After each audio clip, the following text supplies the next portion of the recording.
Bismillahirrahmanirrahim. Bapak saudara-saudara sekalian, Abu Dahdah dia lebih bahagia punya harta di akhirat daripada di dunia.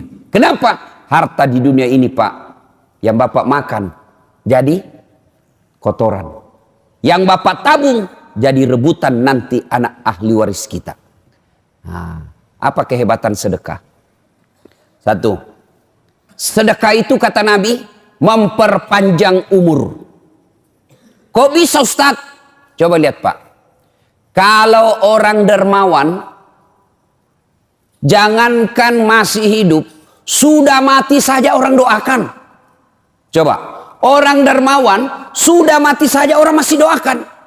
Contoh, ada orang tetangga kita rajin betul sedekah waktu hidup, pas meninggal maka orang lewat di kuburnya dia akan singgah dulu, baik ini Pak Haji nih, waktu hidup rajin betulnya dekasi masjid, itu yang ada kipas angin di masjid itu sumbangan dia, itu yang ada mic di masjid sumbangan dia, ayo kita kirimkan Fatihah, Al-Fatihah. Meskipun sudah meninggal 20 tahun yang lalu, orang masih doakan. Ini yang disebut umur yang panjang.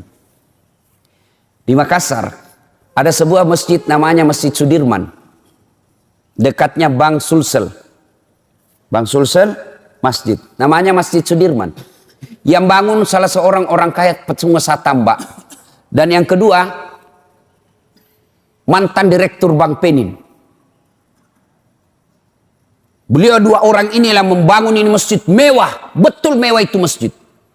Karpetnya empuk, sound systemnya baik, AC-nya sejuk, bersih, interiornya cantik, semua orang yang masuk, Masya Allah, Masya Allah.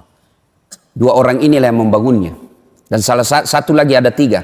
Satu lagi yang mewakafkan tanahnya, namanya almarhum Andi Odang, mantan gubernur di Sulawesi Selatan. Hebatnya Pak, penghuni masjid itu bisa ribuan setiap Jumat. Tapi setiap Jumat MC-nya selalu berkata, sebelum khatib naik ke mimbar, mari kita kirimkan suratul Fatihah kepada tiga orang yang membangun masjid ini. Setiap berjamaah, terutamanya setiap Jumat. Inilah yang disebut umur yang panjang. Meskipun sudah di alam kuburnya, tapi orang yang meninggal masih mendapat kiriman pahala. Itu umur panjang Pak. Kenapa? Sedekah. Orang pelit, jangankan mati, hidup aja didoakan orang sial Pak. Itu orang pelit. Orang masih hidup saja didoakan orang sial.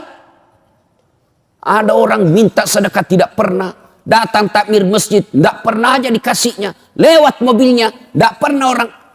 Lewat mobil Pak, orang pasti bilang, mudah-mudahan tabrakan. Pelit betul itu orang, mudah-mudahan dicuri ban mobilnya. Itu masih hidup aja orang doakan sial Pak. Bagaimana kalau dia mati? Orang Bugis kata kalau dia orang mati, andrai lah wajahmu, dupai. Coba bayangkan. Itulah yang disebut at-takasur, berlomba-lomba memperkaya diri, lalu dia enggan membayar zakat dan bersedekah. Ke bapak-bapak, satu, sedekah memperpanjang umur. Yang kedua, sedekah tolak bala. Saya baru-baru pulang ceramah di Jambi, Polda Jambi. Saya berkenalan dengan salah seorang perwira tinggi di Polda tersebut. Dia cerita, suatu ketika ibunya sakit. Dokter sudah angkat tangan, sudah habis badannya, kurus. Dokter tidak menemukan penyakitnya. Sampai dia marah-marah ini polisi. Dia bilang, karena ada adiknya yang disekolahkan menjadi dokter. Dan dokter spesialis marah sama adiknya. Kau disekolahkan sama orang tua jadi dokter, kok tidak bisa kau obati ini penyakitnya ibu? Marah-marah betul. Ilmu saya terbatas, tidak bisa. Suatu ketika, ada orang mau masuk pilkada. Maka dia mau jual pesantrennya Pak. Bayangkan, gara-gara pilkada, dia mau jual pesantrennya. Na'udzubillah min zalik. Lebih sadisnya lagi, dia jual dengan manusia yang ada di dalamnya. Apa ndak bajingan orang seperti ini Pak? Ini polisi, seorang polisi, agamanya tidak terlalu paham soal fikih. Dia kasihan lihat ini orang. Penghuni pesantrennya belumlah cukup 20 waktu itu. Kasihan ini pondok. Mau dijual dengan penghuninya. Bukan pondoknya yang dia kasihan Pak. Anak santri yang ada di situ. Dia kemana ini kalau dia dijual dengan orang-orangnya. Inilah Pak, politisi kadang-kala begini Pak. Kalau mau pilkada baik betul agamanya, pakai serban, pakai gamis, masuk masjid, kayaknya soleh sekali. Pasang baleho, fotonya pun dia balik Pak. Pernah Bapak lihat itu politisi fotonya? Kan biasa kalau foto itu di atas kepalanya Pak ya. Ini di bawah kepalanya. Baru dia tulis di balehonya, siap jungkir balik untuk rakyat. Itu politisi Pak. Yang percaya Pak, kalau Bapak mendengar perkataan politisi, jangan baper Pak. Jangan bawa perasaan, Bapak sakit hati. Dia belilah itu pesantren Pak.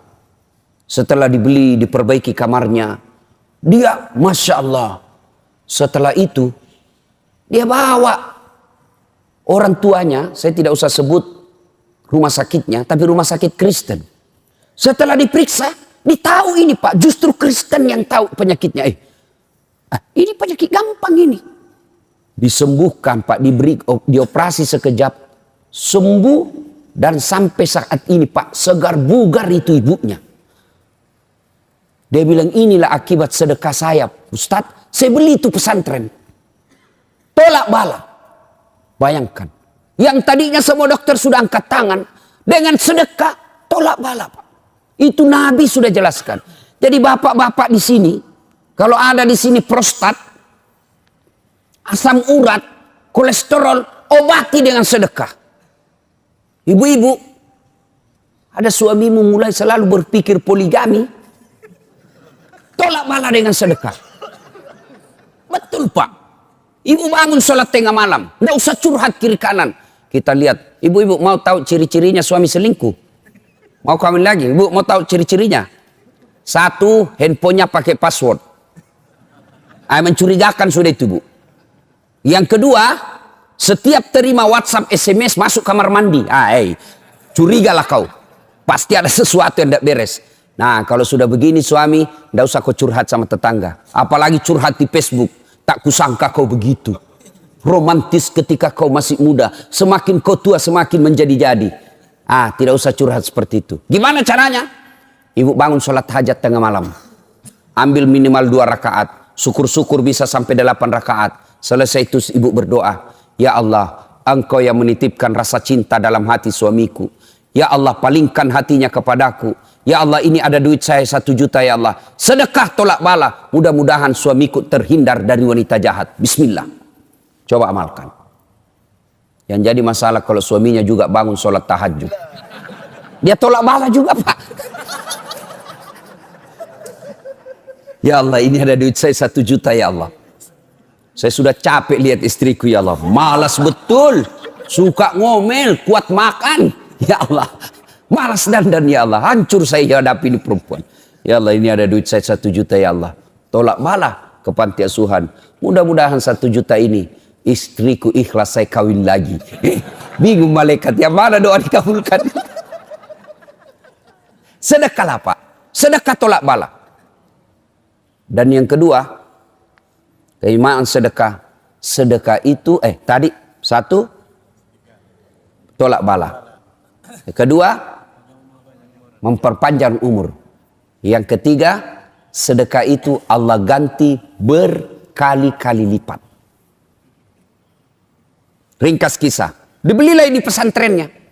Sudah dibeli pesantren Pak. Apa yang terjadi? Subhanallah, dapat bantuan dari pemerintah Indonesia untuk membangun pesantrennya. Berapa bantuannya? 2 miliar. Makin berkembang pesantrennya itu Pak. Luar biasa.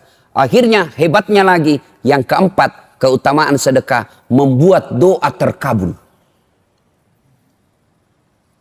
Sambung lagi kisahnya nih Bapak polisi. Semenjak dia jadi polisi, tugasnya selalu di luar Jambi. Tidak pernah dapat SK Jambi. Ibunya berkata, nak, kau kembalilah tugas di kampungmu ini. Saya makin tua, saya mau senang lihat kau bertugas di kampungmu. Dengan izin Allah, doa ibu tersebut dikabulkan, anaknya tugas kembali ke Jambi. Maka bapak-bapak, ibu-ibu, kalau mau doamu cepat dikabulkan, bersedekahlah. Dan demi Allah, tidak ada orang bangkrut gara-gara sedekah. Apa Bapak pernah ada di komplek ini? Ustaz, itu yang di sudut rumahnya kaya betul dulu itu Ustaz. Cuma karena rajin sedekah bangkrut dia. Bapak pernah dengar itu? Yang bangkrut bukan sedekah. Yang bangkrut gara-gara poligami. Bukan. Apa? Selingkuh. Oh, selingkuh bikin bangkrut Pak. Ya. Diperas Bapak sama ceweknya. Woi, belikan saya sepeda motor. Kalau tidak, saya share di Facebook ini foto kita yang berdua. Hancur Pak. Sudah dibelikan sepeda motor, minta lagi dibelikan kulkas. Belikan saya kulkas. Kalau tidak, ku share ini di Facebook. Sudah dibelikan kulkas 2 minggu, belikan saya AC berdiri. Mati habis Pak gara-gara selingkuh. Poligami halal. Poligami halal Pak. Yang penting Bapak berani. Yang penting Bapak berani. Yang penting Bapak berani. Ya. Nah, Ibu Bapak, saudara-saudara sekalian. Dan berikutnya, sedekah pelit. Tidak ada orang suka yang pelit Pak. Percaya itu Pak. Tidak ada orang senang orang pelit. Saya tanya ibu-ibu, senang suami yang pelit atau dermawan? Dermawan.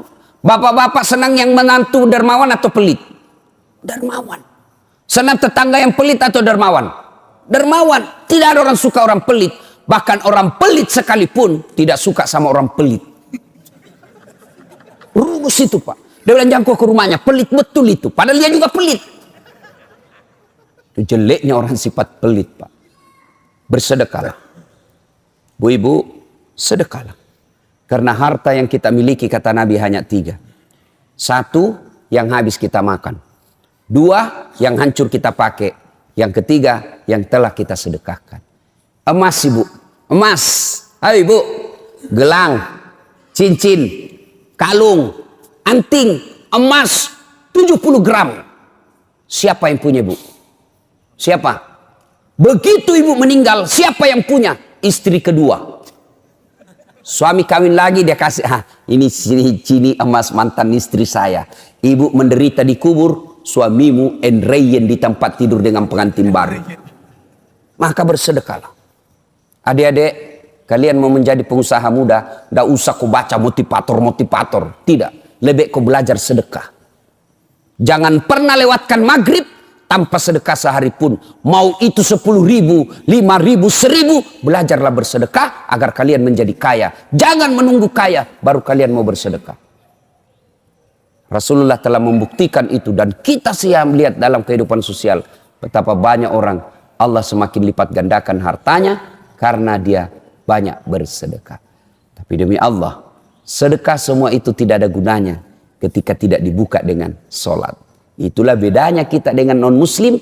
Meskipun dia banyak sedekahnya, tapi dia tidak bersahadat, maka sedekah-sedekahnya tidak ada gunanya. Kalian juga orang Islam, ketika rajin bersedekah, wakaf 1 masjid, wakaf 2 masjid, wakaf tanah pembangunan gedung sekolah, tapi dia tidak sholat, demi Allah, semua wakaf-wakafnya tidak ada gunanya. Kenapa? As-salatu miftahul khair, as-salatu miftahul jannah. Solat itu kuncinya ibadah, solat itu kuncinya surga. Ketika tidak ada solatmu, tidak ada kunci kebaikanmu. Ketika tidak ada solatmu, tidak ada kunci surgamu. Sehingga Allah di akhirat kelak akan berkata, saat ini pahala sedekahmu 10 gunung, mana kuncinya? Kalau kau mau ambil ini, mana passwordnya? Atau kalau kita sekarang barcode, ini kau punya ini, masuk barcode-nya. Muncul tenggelam, muncul tenggelam. Ini yang hari Jumat saja sholatnya Pak. Paling terlambat datang, paling cepat pulang. Hatib khutbah dia tidur. Pas bangun dia bilang, aliran apa ini mesin? Tidak ada khutbahnya. Bukan aliran apa, kau yang datang dengar Pak. Nah ibu bapak saudara-saudara sekalian, inilah tausiah kita. Mudah-mudahan ada manfaat karena saya ngejar penerbangan ke Pekanbaru. Saya lanjut ke Bandar Lampung sehingga cukup, mudah-mudahan ada manfaat. Tidak ada gunanya ilmu yang kita peloreh hari ini kalau sebentar kita tidak mau bersedekah. Mulailah sedekah dengan hari ini. Mulai Pak, mulai ikhtiar hari ini. 1 hari jangan pernah lewatkan tanpa sedekah. Saya tidak bisa bersedekah dengan duit. Sedekahlah dengan senyum. Karena senyum adalah sedekah. Kalau kita miskin. Saya tidak punya pun dia bersedekah dengan senyum. Sedekahlah dengan apa? Doakan sesamamu muslim.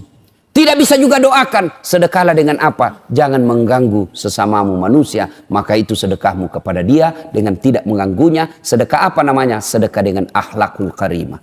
Demikian, mudah-mudahan ada manfaat. Lebih dan kurangnya mohon dimaafkan. Nun wal kalam ya misturun. Billahi fi sabilil haq. Assalamualaikum warahmatullahi wabarakatuh.